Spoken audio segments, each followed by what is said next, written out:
Bum bum bum bum bum bum bum bum bum bum bum bum. The Peter Dislike Show. Bum bum bum bum bum bum bum.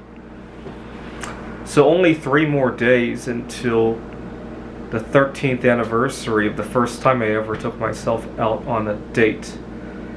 So I'm excited about that. I learned this week to not take for granted things that we often take for granted. I'm recovering from possible long COVID symptoms, very mild, I want to say, compared to some of the horror stories that I've seen just within my close circle of friends.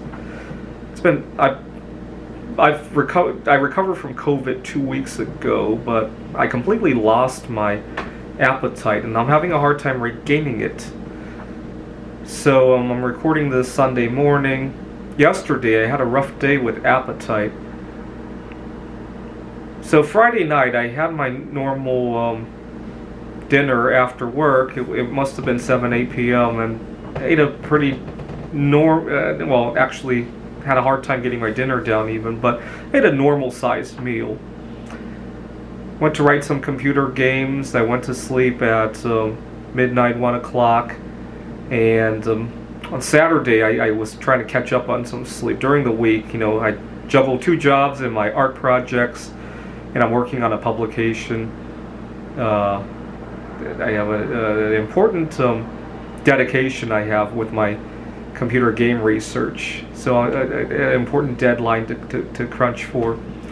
So I was catching up on some sleep. I woke up at 1 o'clock in the afternoon, and when I woke up I was stuffed.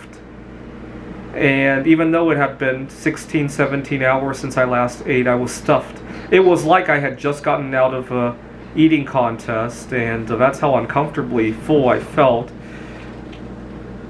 I went to a board game meetup to try to take my mind off of that, right? You can't really eat, so you try to take your mind off of occupying yourself with other things that you like. And then I went to the Desert Botanical Garden. You guys saw me record a video there yesterday. That's my favorite place to take myself out on a date. So I get home from all that. I haven't eaten for close to 24 hours now. Finally, my appetite comes roaring back, and I'm excited. I cook my favorite dinner. I take 3 bites, and instantly I'm stuffed.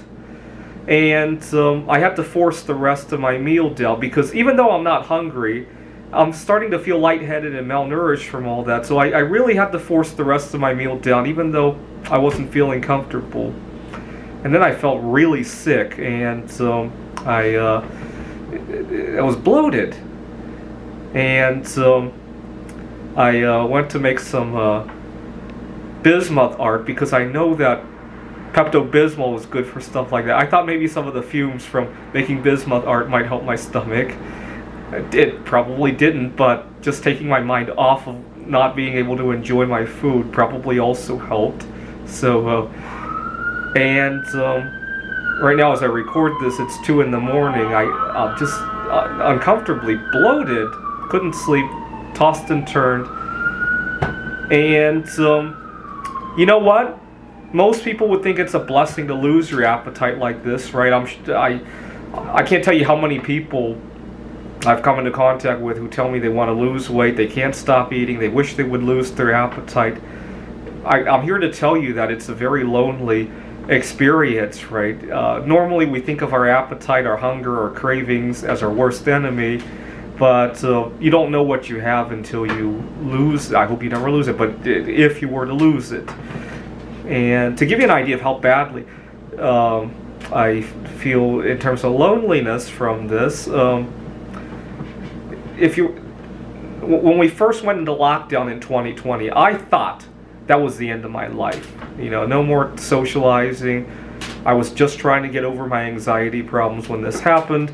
I thought that was the end of it. I'm here to tell you that I've lost a bigger friend this week than I ever dreamed of in 2020. Actually, the whole lockdown, what I really missed was when we went out of lockdown and I had to move back home from Wallace, Idaho, which I really enjoyed living at.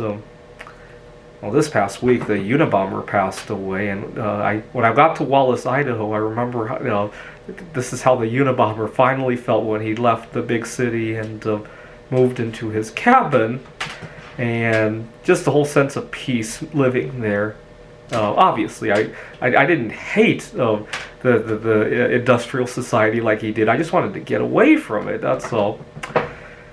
But so I really miss my appetite. It's like losing a friend almost. Actually it's worse than that. It's like a friend ghosting you, because there's no explanation of it. There's no telling when my appetite's going to return. You ever have a friend ghost you and you don't know if they're ever going to contact you again? And you could go the rest of your life not knowing, right? This loss of appetite kind of feels like that, almost.